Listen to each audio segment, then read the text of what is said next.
안녕하세요. 저는 이정호입니다.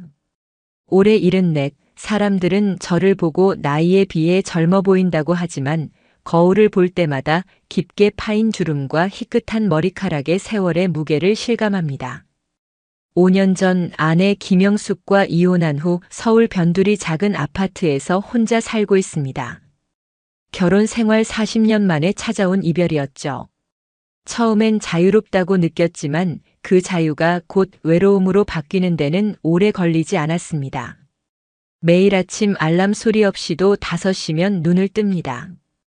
예전엔 영숙이가 또 새벽부터 뭐 하려고 일어나? 라며 잔소리를 했었는데 그 잔소리조차 그리운 날들입니다.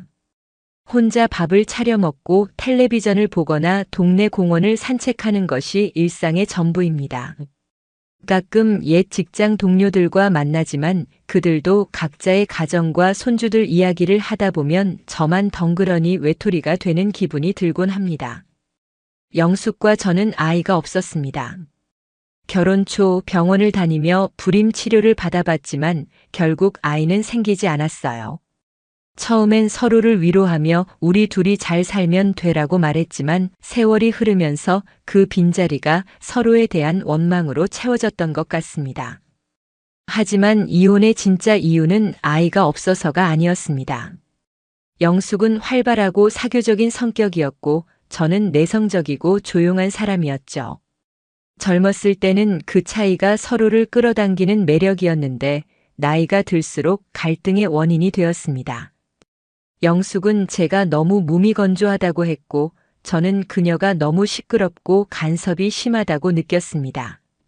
사소한 다툼이 쌓여 결국 서로에게 상처만 주는 관계가 되었을 때 이혼을 결심했습니다. 자녀가 없었기에 더 이상 미룰 이유가 없었던 거죠. 정호 씨, 오늘 날씨도 좋은데 종묘공원 한번 가볼까요? 오랜 친구 박성민의 제안에 고개를 끄덕였습니다. 성민이는 대학 동창으로 얼마 전 아내를 먼저 하늘나라로 보내고 저처럼 혼자 지내고 있습니다. 가끔 서로의 외로움을 달래주는 친구가 되어주곤 합니다. 그래, 가지. 요즘 종묘공원에 벚꽃이 예쁘게 폈다던데. 사실 종묘공원은 저희 또래 노인들이 많이 모이는 곳이라 한번 가보고 싶긴 했습니다. 텔레비전에서 종종 노인들의 데이트 장소로 소개되기도 하고 성민이가 가끔 재미있는 일도 생긴다며 눈을 찡긋거릴 때마다 호기심이 생겼었거든요. 버스를 타고 종묘공원에 도착하니 정말 많은 노인들이 벤치에 앉아 담소를 나누거나 장기를 두고 있었습니다.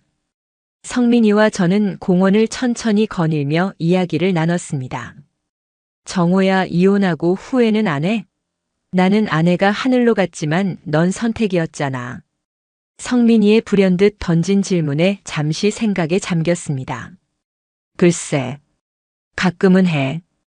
특히 밤에 혼자 있을 때. 그런데 영숙이랑 살 때도 외롭긴 마찬가지였어. 같은 공간에 있어도 마음은 멀었으니까. 성민이는 고개를 끄덕이며 벤치를 가리켰습니다. 저기 앉아서 쉬다 갈까? 벤치에 앉아 주변을 둘러보는데 갑자기 귀에 익은 목소리가 들렸습니다. 아저씨들, 바카스 한 병 어때요? 피로 회복에 좋아요. 고개를 돌려보니 노란 조끼를 입은 중년 여성이 서 있었습니다. 그런데 그 얼굴. 순간 숨이 멎는 것 같았습니다. 영숙이었습니다. 제 전 아내가 종묘공원에서 바카스를 팔고 있었습니다. 영숙도 저를 알아봤는지 말을 멈추고 표정이 굳었습니다. 우리는 잠시 서로를 바라보며 말을 잇지 못했습니다. 안녕하세요. 영숙이 먼저 어색하게 인사를 건넸습니다. 영숙 씨, 여기서 뭐 하는 거예요? 놀란 마음에 불쑥 튀어나온 질문이었습니다. 그녀는 잠시 주춤하더니 그냥 일하는 중이에요 라고 짧게 답했습니다. 성민이가 상황을 눈치챘는지 자리에서 일어나 나 잠깐 화장실 좀 다녀올게라며 슬그머니 자리를 비켜주었습니다. 영숙은 제 옆에 앉아있던 자리에 불안한 듯 앉았습니다. 가까이서 보니 예전보다 훨씬 야위어 있었고 얼굴에는 피로한 기색이 역력했습니다. 여기서 이런 일을 하고 있을 줄은 몰랐네요. 저도 모르게 투정 섞인 말이 나왔습니다. 영숙의 눈빛이 순간 날카로워졌습니다. 그래서요? 이혼한 사람이 어떻게 사는지 왜 신경 써요? 날 선 그녀의 반응에 순간 당황했습니다. 맞습니다. 이제 우리는 남이었고 제가 그녀의 생활에 간섭할 권리는 없었습니다. 미안해요. 그냥 놀라서 그랬어요. 영숙은 한숨을 내쉬며 고개를 숙였습니다. 나도 미안해요. 그냥 이런 모습 보이기 싫었어요. 침묵이 흘렀습니다. 5년 만에 만난 전 부부는 할 말을 잃은 채 나란히 앉아 있었습니다. 그날 이후로 계속 영숙이 생각이 났습니다. 왜 그녀가 그런 일을 하게 되었는지, 이혼 후 어떻게 지냈는지 궁금했습니다. 어쩌면 이혼할 때 너무 자기 생각만 했던 건 아닐까 하는 죄책감도 들었습니다. 일주일 후 용기를 내어 다시 종묘공원을 찾았습니다. 성민이의 동행 제안을 거절하고 혼자 갔습니다. 공원을 한 바퀴 돌았지만 영숙의 모습은 보이지 않았습니다. 실망한 마음으로 돌아서려는데 노란 조끼를 입은 그녀가 공원 입구 쪽에서 다가오는 것이 보였습니다. 영숙 씨. 제가 먼저 다가가 인사했습니다. 영숙은 놀란 듯 했지만 이내 무덤덤한 표정으로 또 왔네요 라고 말했습니다. 잠깐. 이야기 좀 할 수 있을까요? 커피라도 한잔하면서요. 그녀는 잠시 망설이더니 바쁜데 라고 했습니다. 30분만요. 예전에 우리가 자주 가던 그 찻집 아직 있더라고요. 결국 영숙은 머뭇거리며 고개를 끄덕였습니다. 1시간 후에 끝나요. 그때 저 입구에서 만나요. 약속 시간에 맞춰 공원 입구에서 만나 근처 찻집으로 향했습니다. 우리가 데이트하던 시절 자주 찾던 곳이었는데 40년이 지난 지금도 그대로 있다는 게 신기했습니다. 차를 앞에 두고 우리는 어색한 침묵을 지켰습니다. 어디서부터 이야기를 시작해야 할지 막막했습니다. 건강은 어때요? 제가 먼저 입을 열었습니다. 괜찮아요. 정호 씨는요? 영숙의 목소리는 담담했습니다.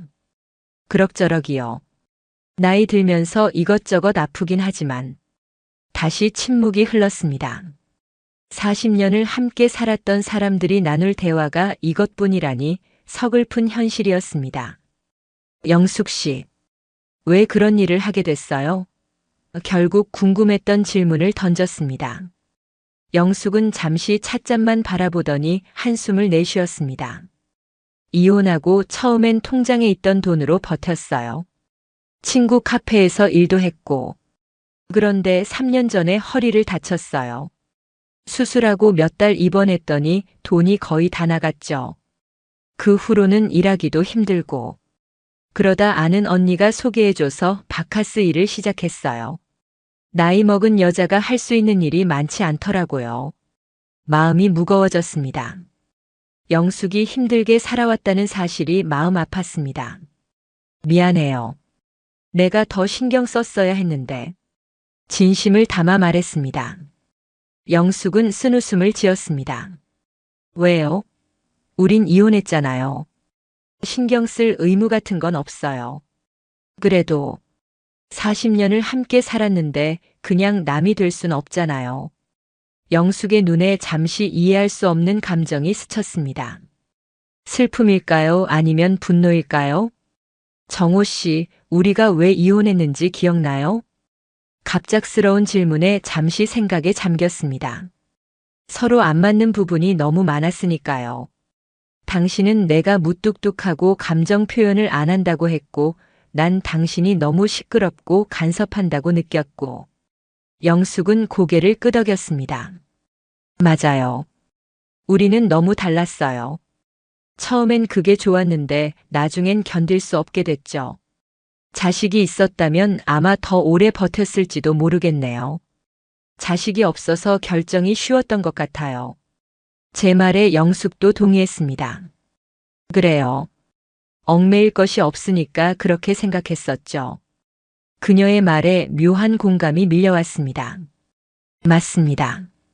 당시엔 얽매일 것이 없다는 생각이 이혼 결정을 쉽게 했습니다. 하지만 지금 돌이켜보면 그 얽매임이 사실은 책임감이고 의지할 수 있는 유대였다는 걸 깨닫게 됩니다. 영숙 씨 혹시 후회한 적 있어요? 조심스럽게 물었습니다. 영숙은 잠시 생각하더니 대답했습니다. 가끔이요. 특히 아플 때 혼자 있을 때. 그래도 우리가 계속 살았으면 더 불행했을 거예요. 정호 씨는요? 저도 비슷해요. 혼자 사는 게 외롭긴 하지만 그땐 정말 지쳐 있었으니까요. 대화는 자연스럽게 과거로 흘러갔습니다. 처음 만났던 때 신혼 시절 함께 여행 갔던 추억들. 이야기를 나누다 보니 웃음도 나오고 예전에 서로에게 상처 주었던 일들도 이제는 그저 인생의 한 페이지로 받아들여지는 것 같았습니다. 시간이 다 됐네요. 가봐야 해요. 영숙이 시계를 보며 말했습니다. 그래요. 오늘 와줘서 고마워요. 헤어지면서 묘한 아쉬움이 남았습니다. 다시 만날 수 있을까요? 그러고 싶다는 생각이 들었습니다. 혹시 또 만나도 될까요? 용기를 내어 물었습니다. 영숙은 잠시 망설이더니 그러죠. 시간 되면요라고 답했습니다. 그렇게 우리는 다음 만남을 약속하고 헤어졌습니다. 그 후로 일주일에 한두 번씩 만나게 되었습니다. 처음엔 커피숍에서 잠깐 이야기를 나누다가 점점 함께 산책도 하고 영화도 보러 다녔습니다. 영숙의 일과 시간이 끝나면 저는 종묘공원 근처에서 그녀를 기다렸고 함께 식사를 하거나 이런저런 대화를 나눴습니다. 한 달 정도 지났을 때였습니다. 영숙이 갑자기 그리고 조심스럽게 물었습니다. 정호 씨 혹시 내가 바카스 파는 일 하는 거 창피하지 않아요? 그 질문에 놀랐습니다. 창피하다니요? 왜요? 종묘공원에서 바카스 파는 아줌마들에 대한 소문 알잖아요. 영숙의 표정이 어두워졌습니다. 그제야 무슨 말인지 알았습니다. 종묘공원의 바카스 할머니에 대한 안 좋은 소문을 들어본 적이 있었습니다. 일부 여성들이 바카스를 팔면서 노인들에게 다른 서비스를 제공한다는. 영숙 씨, 그런 생각 안 해요. 난 당신을 40년 봐왔잖아요. 당신이 어떤 사람인지 알아요. 진심을 담아 말했습니다. 영숙의 눈에 눈물이 고였습니다. 고마워요. 사실 그 일하면서 정말 많이 창피했어요. 가끔 이상한 제안을 하는 노인들도 있고. 하지만 달리 할 수 있는 일이 없었어요. 그 말을 듣는 순간 마음 한구석이 찢어지는 것 같았습니다. 제가 곁에 있었다면 그녀가 그런 고통을 겪지 않았을 텐데. 자책감이 밀려왔습니다. 영숙 씨, 정말 미안해요.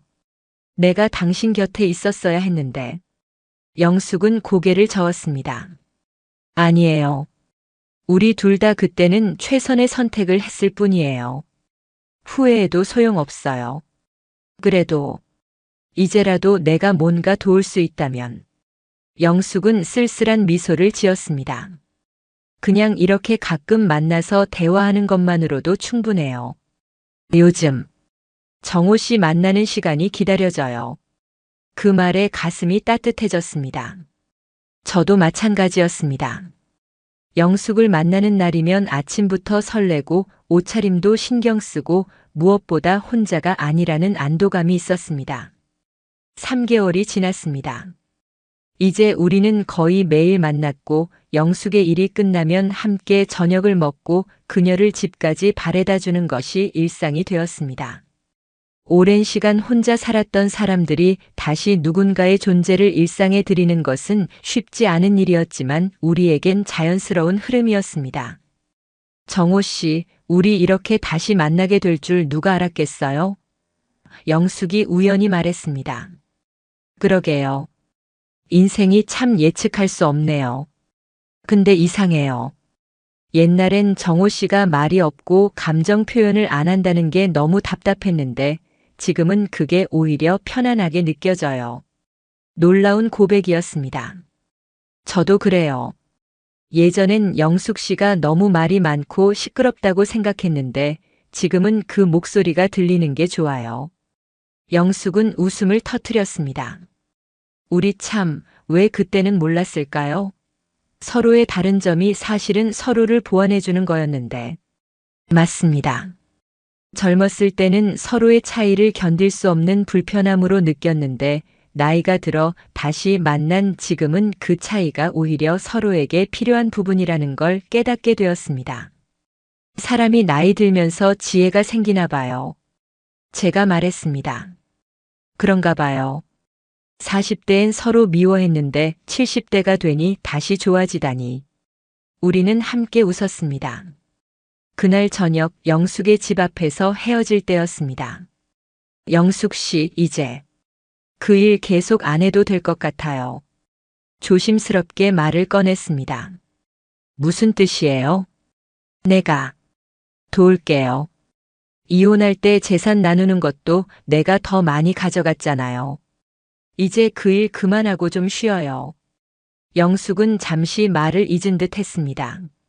고맙지만 동정은 싫어요. 동정이 아니에요. 우리가 다시 시작하는 거예요. 용기를 내어 말했습니다. 다시 시작한다고요? 영숙의 눈이 커졌습니다. 그래요. 우리 다시 함께 살아볼래요? 이번엔 서로를 더 이해하고 존중하면서요. 영숙의 눈에 눈물이 고였습니다.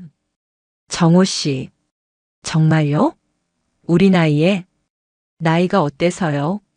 오히려 더 늦기 전에 함께 해야죠. 혼자 있는 건 너무 외로워요. 영숙은 한동안 말없이 저를 바라보더니 천천히 고개를 끄덕였습니다. 그래요. 한 번 더 시작해 볼까요? 이번엔 끝까지요. 그 순간 마치 오랜 무게가 가슴에서 덜어지는 느낌이었습니다. 우리는 서로를 바라보며 미소 지었고 자연스럽게 손을 잡았습니다. 70대의 손이지만 그 온기는 40년 전 처음 손을 잡았을 때와 다르지 않았습니다. 재결합을 결심한 지 3개월 후 우리는 작은 아파트를 함께 임대해 살기 시작했습니다. 물론 다시 법적인 부부가 된 것은 아니지만 마음으로는 이미 다시 하나가 되었습니다. 처음엔 서로의 생활 패턴에 적응하는 게 쉽지 않았습니다. 저는 새벽에 일어나 신문을 보는 걸 좋아했고 영숙은 늦게 자고 늦게 일어나는 편이었죠. 저는 조용한 것을 좋아했고 영숙은 항상 라디오나 텔레비전 소리가 있어야 했습니다. 하지만 이번엔 달랐습니다. 우리는 서로의 차이를 인정하고 존중하려 노력했습니다. 제가 새벽에 일어날 때는 조용히 방을 나와 거실에서 신문을 받고 영숙이 텔레비전을 볼 때는 저도 함께 앉아보거나 이어폰을 사서 소리가 크지 않게 조절했습니다. 젊었을 때는 왜 이런 간단한 해결책을 생각 못했을까요? 어느 날 영숙이 웃으며 말했습니다. 그땐 서로 자기 방식만 고집했으니까요. 내 습관을 바꾸거나 양보하는 게 패배처럼 느껴졌던 것 같아요. 맞아요. 이제 보니 사소한 것들이었는데 그때는 정말 중요하게 느껴졌어요. 우리는 인생의 황혼기에 다시 만나 새로운 시작을 하게 된 것이 얼마나 큰 축복인지 매일 감사했습니다. 자녀는 없지만 서로가 가족이 되어 남은 생을 함께 하는 것만으로도 충분했습니다. 영숙은 더 이상 바카스를 팔지 않습니다. 대신 우리 집 근처 노인복지센터에서 자원봉사를 시작했고 저도 함께 참여하게 되었습니다. 매주 화요일과 목요일에는 독거노인들에게 도시락을 배달하고 토요일에는 센터에서 열리는 노래교실에 참여합니다. 영숙의 활발한 성격 덕분에 저도 사회활동이 늘어났고 덕분에 더 이상 외롭지 않게 되었습니다. 물론 모든 날이 행복한 것은 아닙니다. 가끔씩 옛 습관이 되살아나 다투기도 하고 건강 문제로 서로 걱정을 끼치기도 합니다.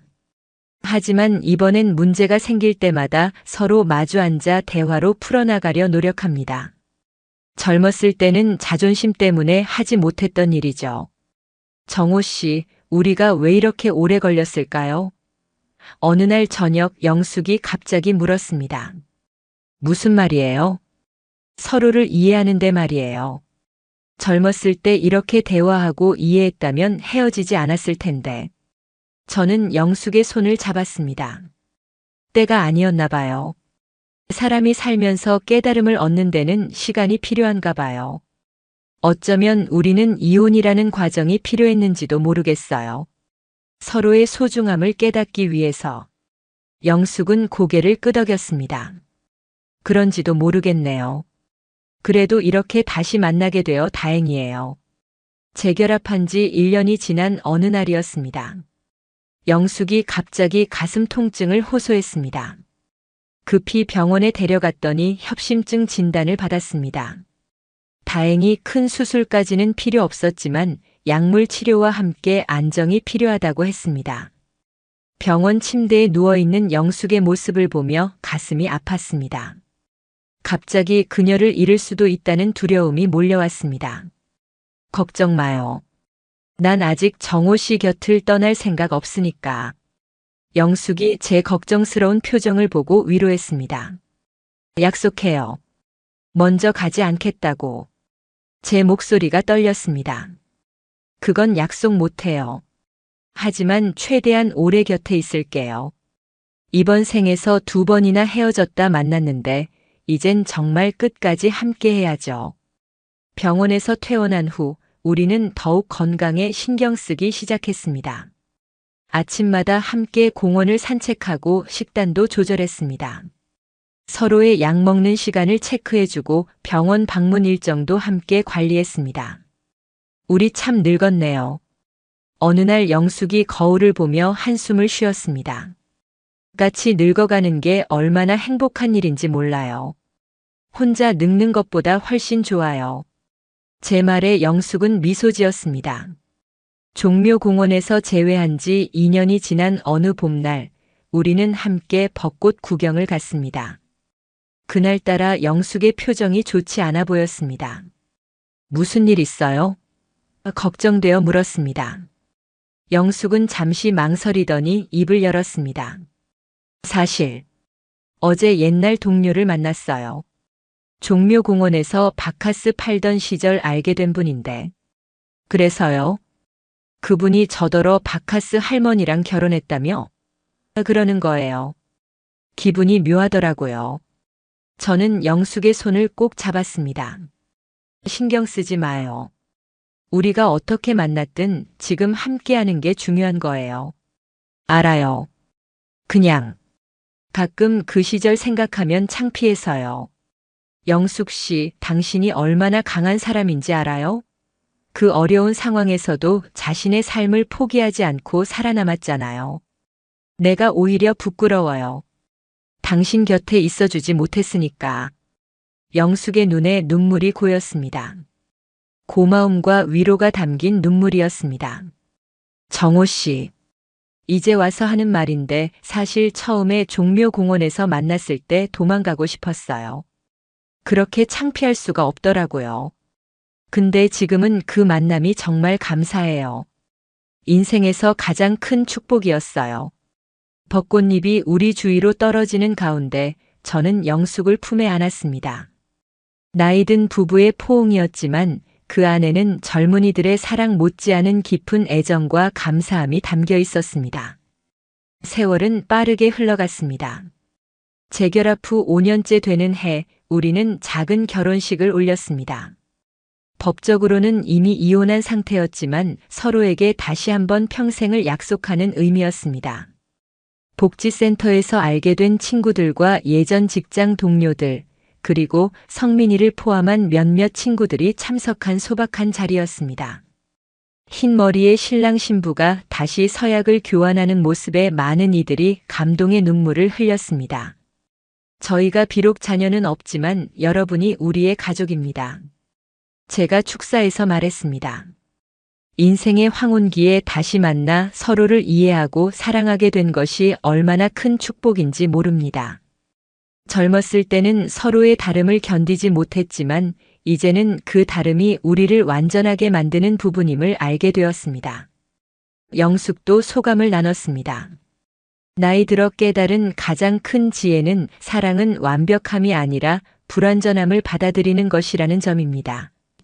젊었을 때는 이상적인 배우자를 원했지만 지금은 있는 그대로의 서로를 사랑하는 법을 배웠습니다. 그날 밤 새롭게 다짐한 부부로서 집에 돌아왔을 때 영숙이 저에게 작은 상자를 건넸습니다. 이게 뭐예요? 궁금해하며 상자를 열었습니다. 안에는 오래된 종이 한 장이 있었습니다. 자세히 보니 우리의 첫 결혼식 날 썼던 서약서였습니다. 이걸 어떻게 아직도? 놀라움에 말을 잇지 못했습니다. 이혼하고도 버리지 못했어요. 가끔 꺼내보면서 울기도 했죠. 영숙의 목소리가 떨렸습니다. 서약서를 펼쳐보니 젊은 시절 우리의 약속이 적혀 있었습니다. 영원히 서로를 사랑하고 존중하며 평생을 함께 하겠습니다. 그 약속을 지키지 못했다는 후회와 이제라도 다시 시작할 수 있다는 감사함이 교차했습니다. 이번에는 끝까지 지킬게요. 영숙의 손을 꼭 잡으며 약속했습니다. 삶은 계속됩니다. 우리는 이제 70대 후반의 나이가 되었고 건강 문제도 종종 찾아옵니다. 하지만 서로가 있기에 그 어려움도 함께 이겨내고 있습니다. 매일 아침 일어나 옆에 누군가가 있다는 것, 대화를 나눌 상대가 있다는 것, 웃음을 공유할 사람이 있다는 것. 이런 소소한 일상이 얼마나 큰 행복인지 이제야 깨닫습니다. 가끔 종묘공원을 지나갈 때면 그날의 우연한 만남을 떠올립니다. 인생이란 참 예측할 수 없는 여정입니다. 헤어졌던 사람을 다시 만나 더 깊은 사랑을 나누게 될 줄 누가 알았을까요? 정호 씨, 다음 생에도 만날 수 있을까요? 어느 날 영숙이 문득 물었습니다. 그럼요. 다음 생에는 더 일찍 서로를 이해하고 더 오래 함께 할 거예요. 제 대답에 영숙은 미소 지었습니다. 그래요. 하지만 이번 생에 다시 만난 것만으로도 충분히 행복해요. 우리는 손을 잡고 노을이 지는 하늘을 바라봅니다. 인생의 황혼기에 찾은 사랑이지만 그 빛은 어떤 젊은 날의 사랑보다도 따스하고 깊습니다. 바카스 할머니와 고집 센 노인의 우연한 재회가 이렇게 아름다운 결말로 이어질 줄 그날의 우리는 상상조차 못했을 겁니다. 사랑은 나이를 초월합니다. 때로는 이별을 거쳐 더 깊어지기도 하고 오랜 시간이 지나야 비로소 빛을 발하기도 합니다. 우리의 이야기가 혹시 비슷한 상황에 있는 누군가에게 작은 희망이 된다면 그것으로 충분합니다. 이야기가 재미있으셨나요? 좋아요와 구독으로 응원해 주시면 더 많은 감동적인 이야기로 찾아뵙겠습니다. 여러분의 작은 관심이 저에게는 큰 힘이 됩니다. 감사합니다.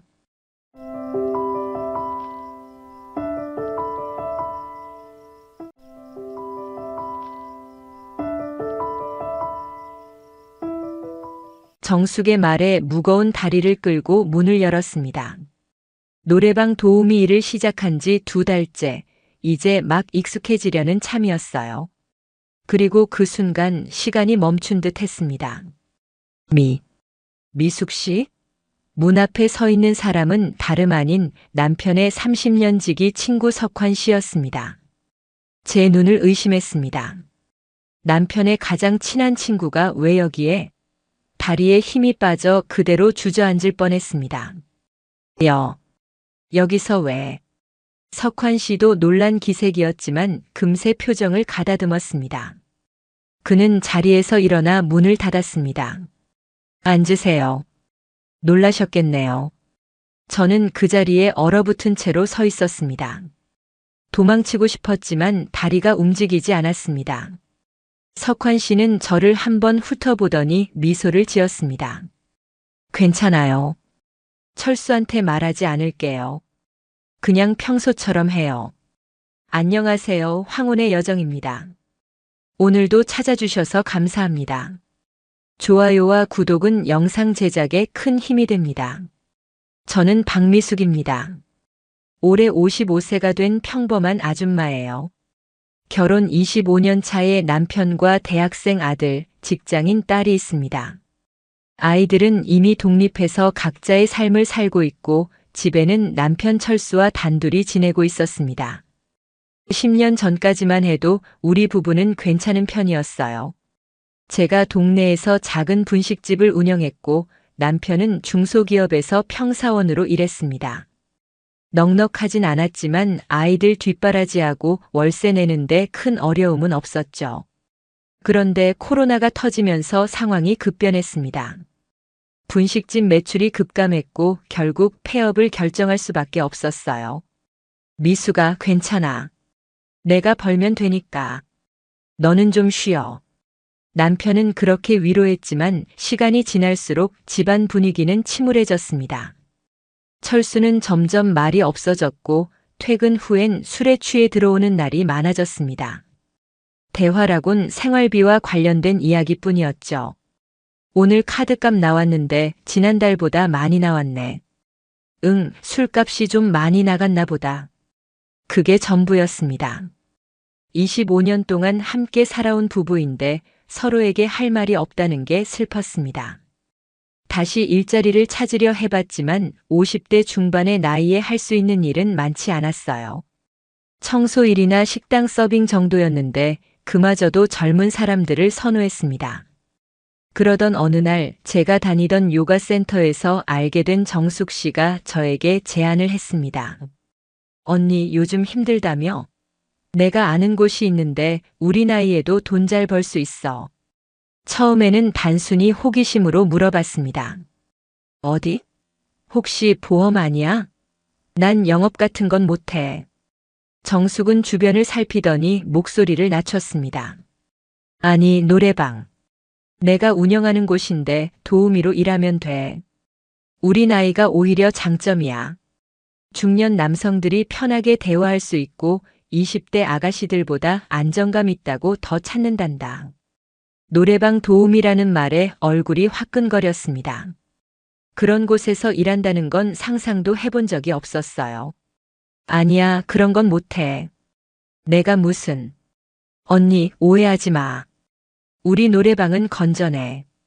그냥 옆에 앉아서 술 따라주고 함께 노래 부르는 거야. 더 이상의 서비스는 전혀 없어. 한 달에 300만 원은 벌 수 있어. 아니, 잘하면 그 이상도 가능해. 300만 원이라는 금액이 귀에 맴돌았습니다. 그 돈이면 밀린 카드값도 갚고 생활비 걱정도 덜 수 있을 텐데. 하지만 남편과 아이들에게 어떻게 말해야 할지, 그리고 그런 곳에서 정말 일할 수 있을지 확신이 없었습니다. 생각해 볼게. 그렇게 대답했지만 사실 마음속으로는 이미 거절하려고 했습니다. 그런데 그날 밤 남편이 또 술에 취해 들어오면서 상황이 바뀌었습니다. 여보, 오늘도 술 마셨어? 그래, 스트레스 풀려고 한잔했어. 한 잔이 아니잖아. 매일 이러면 어떡해? 뭐? 내가 번 돈으로 술 한 잔 못 마시냐? 평소 조용하던 남편이 화를 내자 저도 참을 수 없었습니다. 당신이 번 돈이라고? 그럼 나는 뭐야? 내가 10년 동안 가게 운영하면서 번 돈은 당신 돈이 아니었어? 그리고 지금은 일자리도 없이 이렇게 앉아만 있으니까 내 말은 가치가 없는 거야? 그날 밤 우리는 25년 결혼 생활 중 가장 심한 말다툼을 했습니다. 그리고 다음 날 아침 우편함에서 카드 연체 통지서를 발견했습니다. 남편은 이미 출근한 후였고 저는 그 종이를 들고 한참을 울었습니다. 그날 오후 저는 정숙에게 전화를 걸었습니다. 정숙아, 그 일. 아직 자리 있어? 그렇게 저는 노래방 도우미 일을 시작하게 되었습니다. 정숙의 말대로 일은 생각보다 단순했습니다. 손님이 오면 옆에 앉아 술을 따라주고 가끔 함께 노래를 부르거나 박수를 쳐주는 정도였습니다. 물론 처음에는 모든 것이 어색하고 불편했습니다. 화장도 짙게 해야 했고 미니스커트에 하이힐을 신는 것도 익숙하지 않았습니다. 언니, 너무 긴장하지 마. 자연스럽게 웃으면서 대화만 잘 이끌어가면 돼. 여기 오는 손님들은 대부분 외로운 중년 남성들이야. 그냥 말벗이 필요한 경우가 많아. 정숙의 말처럼 손님들은 대부분 40에서 60대 남성들이었습니다. 처음에는 낯설었지만 의외로 예의 있게 대하는 사람들이 많았습니다. 물론 술에 취해 실례하는 경우도 있었지만 그럴 땐 정숙이 바로 개입해 막아줬습니다. 아줌마 옛날에 미인이셨겠어요. 지금도 예쁘시네. 이런 말을 들으면 처음에는 부끄러웠지만 점점 익숙해졌습니다. 그리고 한 달이 지나자 300만 원이 넘는 월급을 받게 되었습니다. 그 돈으로 밀린 카드값을 갚고 생활비도 보태니 마음이 한결 가벼워졌습니다. 남편에게는 동창 모임에서 만난 친구의 카페에서 파트타임으로 일한다고 거짓말을 했습니다. 철수는 별다른 의심 없이 받아들였고 오히려 제가 일자리를 찾은 것에 안도하는 듯 했습니다. 잘 됐네. 너무 무리하지 말고 적당히 해. 그렇게 2달 정도 지났을 때의 일입니다. 그날은 평소보다 손님이 많은 금요일이었습니다. 저는 2팀의 손님을 연달아 응대하고 휴식 시간을 갖고 있었는데 정숙이 다급하게 찾아왔습니다. 언니, VIP 황금방에 단골 손님이 왔어. 오늘은 언니가 맡아줘. 팁 많이 주는 손님이야. 저는 피곤했지만 거절할 수 없었습니다. 황금방은 가장 크고 고급스러운 방으로 VIP 손님들만 이용할 수 있었습니다. 저는 화장을 고치고 머리를 정돈한 뒤 방으로 향했습니다. 문을 열자마자 제 심장이 멈추는 것 같았습니다. 방 안에 앉아있던 남자는 다름 아닌 남편의 30년 지기 친구 장석환이었습니다. 석환 씨도 저를 보자 놀란 표정을 지었지만 금세 태연한 얼굴로 바뀌었습니다. 미숙 씨, 여기서 뵙네요. 그 순간 도망치고 싶었습니다. 하지만 다리가 떨려 움직일 수 없었습니다. 석환 씨가 일어나 문을 닫았습니다. 앉으세요. 괜찮아요. 석환 씨, 이건 이해해요. 요즘 철수가 경제적으로 어렵다는 얘기는 들었어요. 걱정 마세요. 철수한테 말하지 않을게요. 석환 씨의 말에 조금 안심이 되었지만 여전히 긴장이 풀리지 않았습니다. 손이 떨려 술병을 제대로 잡을 수 없었습니다. 진정해요. 그냥 평소처럼 해요. 오늘은 술만 마시고 갈게요. 그날 밤 석환 씨는 정말 평범한 손님처럼 행동했습니다. 노래도 부르고 가벼운 대화를 나누다가 1시간 정도 후에 자리를 떴습니다. 나가면서 팁으로 10만 원을 놓고 갔습니다. 다음에 또 올게요. 그 말을 남기고 석환 씨는 떠났습니다. 저는 그 자리에 한참을 앉아 있었습니다. 이제 어떻게 해야 할까요? 일을 그만둬야 할까? 하지만 그렇게 되면 다시 경제적 어려움에 처하게 될 것이고, 게다가 석환 씨가 정말 남편에게 말하지 않을까? 결국 저는 일을 계속하기로 했습니다. 그리고 일주일 후 석환 씨는 다시 노래방을 찾아왔습니다. 이번에도 황금방을 예약했고 저를 지명했습니다. 미숙 씨, 잘 지내셨어요? 네. 그럭저럭요. 철수는 어때요? 요즘도 술 많이 마시나요? 석환 씨의 질문이 이상하게 느껴졌습니다. 마치 저와 남편의 관계를 궁금해하는 것 같았습니다. 그냥 그래요. 바쁘게 지내요. 그렇군요. 철수가 요즘 힘들어 보이더라고요. 회사에서도 조기 퇴직 압박이 있다는 얘기를 들었어요. 조기 퇴직? 그런 이야기는 남편에게서 들은 적이 없었습니다. 남편은 단지 스트레스를 받고 있다고만 했지 구체적인 이유는 말하지 않았습니다. 정말요?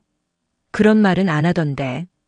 아마 미숙 씨한테 걱정 끼치기 싫어서 말 안 했나 보네요.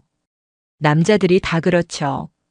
석환 씨는 그날도 평범하게 술을 마시고 노래를 몇 곡 부르다가 자리를 떴습니다. 하지만 이번에는 나가면서 제 손을 잡았습니다. 미숙 씨, 힘들면 언제든 연락해요. 내가 도울 수 있는 일이 있을 거예요. 그 말과 함께 명함을 건네는 석환 씨의 눈빛이 불편했습니다. 하지만 거절할 수 없었습니다. 그 후로도 석환 씨는 일주일에 한두 번씩 노래방을 찾아왔고 항상 저를 지명했습니다. 처음에는 그저 술을 마시고 노래를 부르는 정도였지만 점점 대화의 내용이 사적으로 변해갔습니다. 미숙 씨는 여전히 아름다우시네요. 철수가 정말 행운아예요. 철수가 당신을 제대로 대해주지 않는 것 같아요. 요즘 많이 힘들죠? 이런 말들이 점점 잦아졌고 어느 날은 제 어깨를 쓰다듬기도 했습니다. 불편했지만 그가 남편에게 제 일을 알릴까 두려워 거부하지 못했습니다. 오늘은 회사 사람들이랑 2차로 와서 다른 방에 있어요. 미숙 씨가 우리 방에 와서 술 한 잔만 따라줄래요? 그날 석환 씨는 다른 방에 있던 회사 동료들과 함께 있었습니다. 저는 그의 부탁대로 잠시 방문을 열고 들어갔는데 그가 갑자기 제 허리를 감싸며 말했습니다. 여러분, 우리 철수 아내예요. 예쁘죠? 그 말에 방 안의 모든 시선이 저에게 쏟아졌습니다. 창피함과 분노가 동시에 치밀었지만 아무 말도 할 수 없었습니다. 그저 억지 웃음을 지으며 술을 따랐고 최대한 빨리 그 방을 빠져나왔습니다. 언니, 왜 그러시는 거예요? 안색이 안 좋아 보여요. 정숙이 걱정스럽게 물었지만 저는 그저 괜찮다고 대답했습니다. 그날 밤 집에 돌아와서 한참을 울었습니다. 더는 견딜 수 없을 것 같았습니다. 하지만 그만두면 어떡하죠? 우리 집 경제 상황은 여전히 어려웠고 남편은 여전히 말이 없었습니다. 다음 날 석환 씨에게서 문자가 왔습니다. 어제 실례했습니다. 미안해요. 오늘 저녁에 시간 되면 만나서 사과하고 싶습니다. 저는 답장하지 않았습니다. 하지만 그날 저녁 노래방에 출근하자 석환 씨가 이미 와 있었습니다.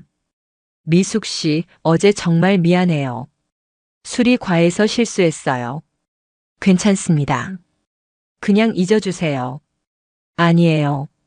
내가 진심으로 사과하고 싶어요. 사실, 난 항상 미숙 씨를 좋게 봐왔어요.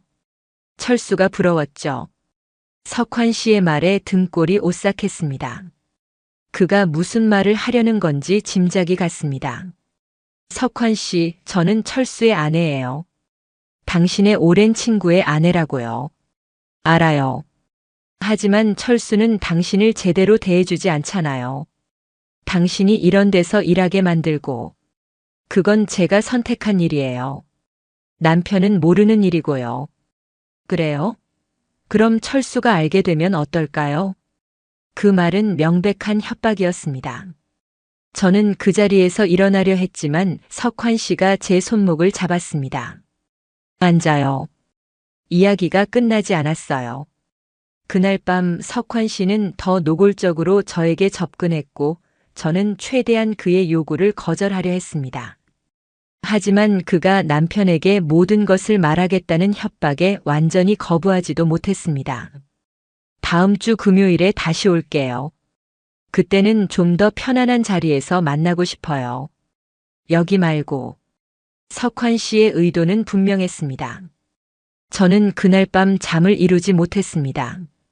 이대로 가면 안 된다는 것을 알았지만 어떻게 해야 할지 막막했습니다. 남편에게 모든 것을 고백해야 할까? 하지만 그러면 우리 결혼 생활은 어떻게 될까? 그리고 드디어 그날이 왔습니다. 금요일 저녁 노래방에 출근하자마자 정숙이 저를 불렀습니다. 언니, 오늘 황금방에 특별한 손님이 왔어. 장석환 씨인데 오늘은 친구도 데려왔대. 친구라고? 누구지? 불안한 마음으로 황금방 문을 열었습니다. 그리고 그 순간 제 다리에 힘이 빠졌습니다. 석환 씨 옆에 앉아있던 사람은 다름 아닌 제 남편 김철수였습니다. 여보? 남편의 얼굴은 충격과 분노로 일그러져 있었습니다. 석환 씨는 태연하게 웃으며 말했습니다. 철수야, 내가 말했잖아. 내 아내가 여기서 일하고 있다고. 미수가 이게 무슨 짓이야? 남편의 목소리는 떨리고 있었습니다. 저는 그 자리에 주저앉아 울음을 터뜨렸습니다. 여보, 난 그냥 이 자식이 오늘 갑자기 찾아와서는 내가 노래방 도우미로 일한다는 거야. 처음엔 안 믿었지. 그래서 직접 데려온 거고. 이게 사실이야? 석환 씨는 만족스러운 표정으로 우리 부부의 모습을 지켜보고 있었습니다. 남편은 자리에서 일어나 석환의 멱살을 잡았습니다. 이 자식아, 너 언제부터 알고 있었어? 왜 이제야 말하는 거야? 야, 진정해. 나도 얼마 전에 우연히 알게 됐어.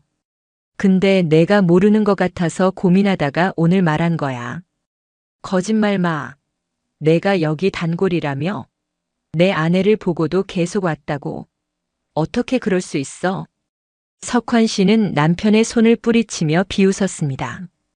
그래, 난 여기 자주 와. 근데 내 아내도 날 보고 계속 이랬잖아. 내가 강요한 것도 아니고. 남편은 석환의 얼굴에 주먹을 날렸습니다. 순식간에 방 안이 아수라장이 되었고 정숙과 다른 직원들이 달려와 두 사람을 말렸습니다. 여기서 나가. 당장 나가. 정숙이 소리쳤고 남편은 제 손을 잡아 끌며 노래방을 빠져나왔습니다. 집으로 돌아오는 택시 안에서 우리는 아무 말도 하지 않았습니다. 남편의 손은 떨리고 있었고 저는 눈물만 흘렸습니다. 집에 도착해서야 남편이 입을 열었습니다. 왜 그랬어? 돈이 필요하면 나한테 말했어야지. 말해봤자 듣지도 않았잖아. 당신은 요즘 계속 술만 마시고 대화도 없고. 내가 요즘 많이 힘들었어.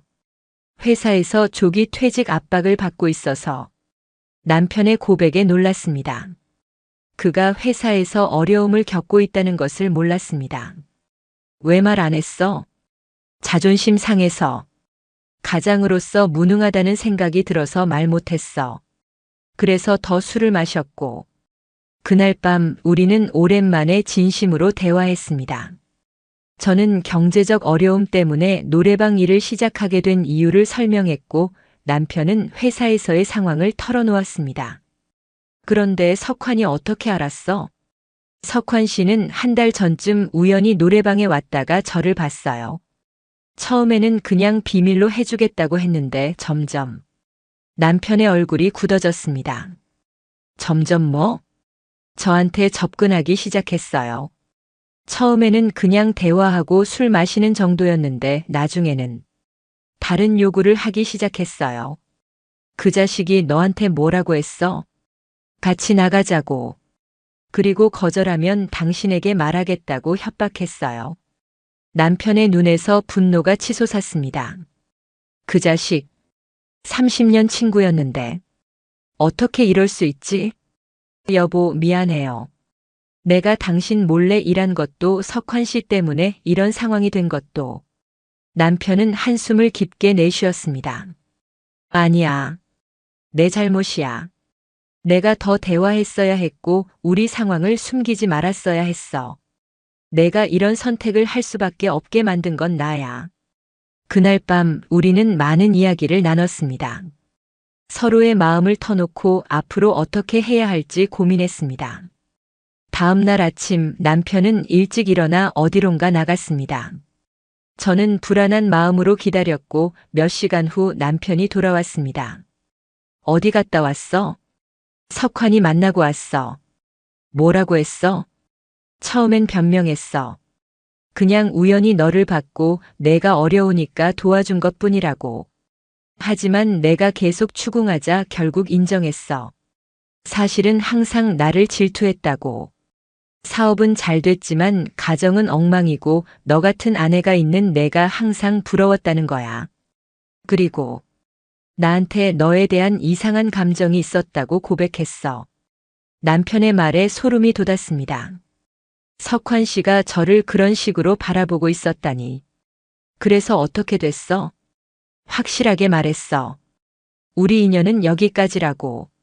다시는 우리 앞에 나타나지 말라고. 남편은 제 손을 꼭 잡았습니다. 미수가, 우리 다시 시작하자. 내가 노력할게. 더 많이 대화하고 술도 줄이고, 그리고 경제적인 문제도 함께 해결해보자. 나도. 우리 함께 이겨내요.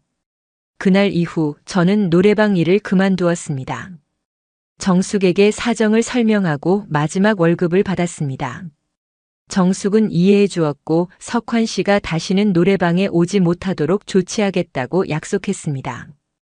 남편은 조기 퇴직 대신 다른 부서로 이동하는 것으로 회사와 협상했고 저는 동네 슈퍼마켓에서 시간제 일을 시작했습니다. 급여는 노래방보다 적었지만 떳떳하게 일할 수 있다는 것이 더 중요했습니다. 석환 씨는 그 후로 한 번도 우리에게 연락하지 않았습니다. 우리 부부는 서로에게 솔직해지기로 약속했고 매일 저녁 함께 식사하면서 하루 일과를 나누는 시간을 가졌습니다. 오늘 회사에서 있었던 일인데, 슈퍼에서 만난 이웃이, 이런 소소한 대화들이 우리 관계를 다시 회복시켜 주었습니다. 물론 경제적으로는 여전히 빠듯했지만 서로를 의지하며 하나씩 해결해 나갔습니다. 노래방 도우미로 일했던 그 시절은 이제 먼 기억이 되었습니다. 가끔 그때를 떠올리면 여전히 얼굴이 화끈거리지만 더 이상 부끄러움이나 죄책감으로 괴롭지 않습니다. 그것은 단지 우리 부부가 힘든 시기를 지나는 과정에서 있었던 일일 뿐이니까요. 남편의 태도에서 더 이상 그때의 일에 대한 분노나 원망이 느껴지지 않았습니다. 우리는 이제 정말로 그 일을 과거로 받아들이고 앞으로 나아가고 있었습니다. 어느 날 저녁 남편이 갑자기 물었습니다. 미수가 후회돼? 뭐가? 그때 노래방에서 일한 거. 잠시 생각에 잠겼습니다. 후회되냐고요? 물론 그때는 부끄럽고 수치스러웠습니다. 하지만 지금 와서 생각해보면 그 경험이 없었다면 지금의 우리도 없었을 것입니다. 아니, 후회 안 해. 물론 그땐 정말 힘들었지만 그 일이 있었기 때문에 우리가 서로를 더 이해하게 된 것 같아. 나도 그래. 그때 널 이해하지 못해서 미안해. 괜찮아. 나도 당신 상황을 몰랐으니까. 남편이 제 손을 꼭 잡았습니다. 미수가 고마워. 내가 있어서 정말 다행이야. 나도 여보. 당신이 있어서 행복해. 그렇게 우리는 과거의 아픔을 딛고 새로운 삶을 만들어갔습니다. 노래방 도우미로 일했던 경험은 여전히 제 인생의 한 부분이지만 더 이상 부끄러움이나 후회로 남아있지 않습니다.